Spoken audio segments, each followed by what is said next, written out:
Assalamualaikum warahmatullahi wabarakatuh. Alhamdulillahil qail fi kitabihil karim. A'udzu billahi minasyaitonir rajim. Bismillahirrahmanirrahim. Laqad ja'akum rasulun min anfusikum azizun 'alaihi ma anittum harisun 'alaikum bil mu'minina raufur rahim.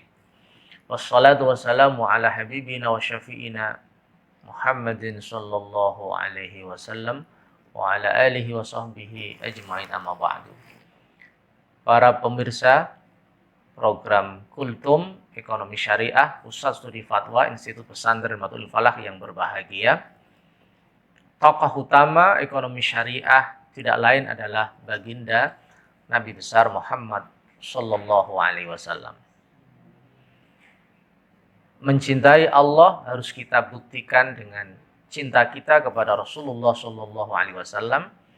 Cinta kita kepada Rasulullah sallallahu alaihi wasallam harus kita buktikan dengan kepatuhan, ketaatan kita kepada Rasulullah sallallahu alaihi wasallam. Kepatuhan kita kepada Rasulullah sallallahu alaihi wasallam harus kita buktikan dengan sejauh mana kita mampu meneladani Rasulullah sallallahu alaihi wasallam. Sebagaimana masyhur ya di dalam Al-Qur'an, wa inna lakum fi rasulillahi uswatun hasanah. Sesungguhnya di dalam diri Rasulullah ada suri tauladan yang luar biasa, suri tauladan yang baik. Liman kana yarjullaha wal yaumal akhir, bagi orang yang mengharapkan Allah, berjumpa dengan Allah dan punya prospek yang baik di hari akhirat. Para pemirsa yang budiman, keteladanan apa yang dipraktekkan baginda Rasulullah sallallahu alaihi wasallam di dalam membumikan ekonomi syariah di dalam dakwah beliau? Yang pertama, Rasulullah sallallahu alaihi wasallam mendorong umat Islam satu dengan yang lain saling berbagi. Ajaran zakat secara formal baru disyariatkan di era Madinah. Tetapi spirit zakat sudah dikobarkan, sudah didorong oleh Nabi sejak di Mekkah. Artinya yang kaya membantu yang miskin, yang kuat membantu yang lemah, yang berkuasa menolong mereka yang tertindas. Spirit ekonomi syariah tentu adalah at-ta'awun 'alal birri wa taqwa. Saling tolong-menolong, saling bekerja sama, saling merasa kesetia kawanan sosial satu dengan yang lain. Oleh karena itu, di dalam sabdanya Nabi menjelaskan al-mu'min lil mu'min kal bunyan. Yashuddu ba'duhum ba'du. Orang mukmin satu dengan orang mukmin yang lain itu seperti satu bangunan. Yang satu dengan yang lain saling memperkuat. Jika ada yang sakit, semua merasa sakit. Dan jika ada yang bahagia, maka semua merasakan kebahagiaan. Solidaritas Islam begitu dalam diikat, dibangun oleh Rasulullah SAW, sehingga prinsip tolong-menolong itu betul-betul inherent di dalam jiwa umat Islam. Para pemirsa yang berbahagia, keteladanan Rasulullah mendakwakan ekonomi syariah. Yang kedua adalah melarang riba. Syekh Muhammad Ali As-Sabuni di dalam kitab Rawai'ul Bayan menjelaskan Al-Quran lewat Rasulullah mengharamkan riba ini dengan 4 tahapan, sebuah periodisasi yang luar biasa, mulai pada level pengenalan, mulai pada level warning, mulai pada level informasi sampai kepada level penegakan. Dengan jelas Allah berfirman, wa halallahu al-bai'a wa harrama riba. Allah menghalalkan jual beli dan mengharamkan riba. Dalam hadis juga Nabi tegas, Allah melaknat orang yang memakan riba, orang yang terlibat dalam proses riba.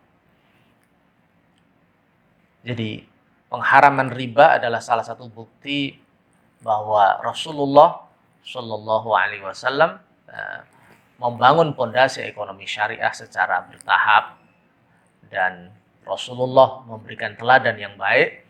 Bagaimana spirit pengharaman riba ini artinya adalah orang yang kaya tidak boleh menindas yang miskin, orang yang kuat tidak boleh memanfaatkan kekuasaan dan kekuatannya untuk mengeksploitasi mereka yang tidak berdaya. Teladan Rasulullah yang nomor 3 di dalam membumikan ekonomi syariah adalah mendorong perniagaan, mendorong proses ekonomi ini berjalan secara dinamis.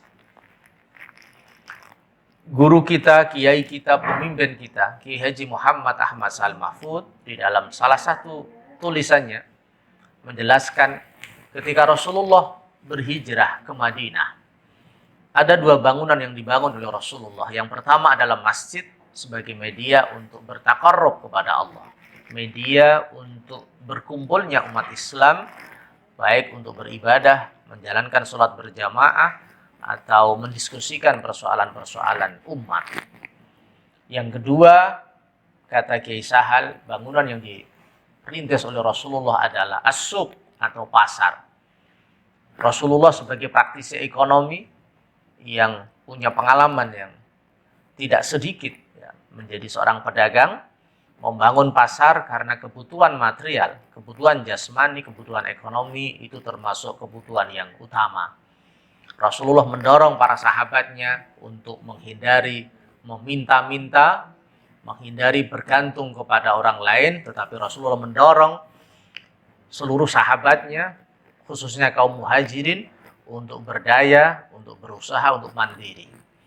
Di dalam hadis yang masyhur, Rasulullah ketika ditanya, ayul kasbi afdal, wahai Rasul, mana profesi yang paling utama? Rasul menjawab, amalur rajuli biyadihi wa kullu bai'in mabrur.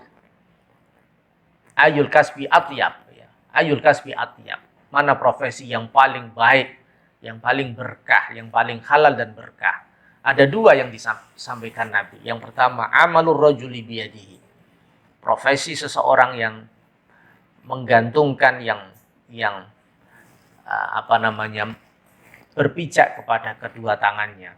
Artinya orang yang mampu memproduksi sesuatu, orang yang levelnya adalah produsen, dia mampu memproduksi dengan tangannya.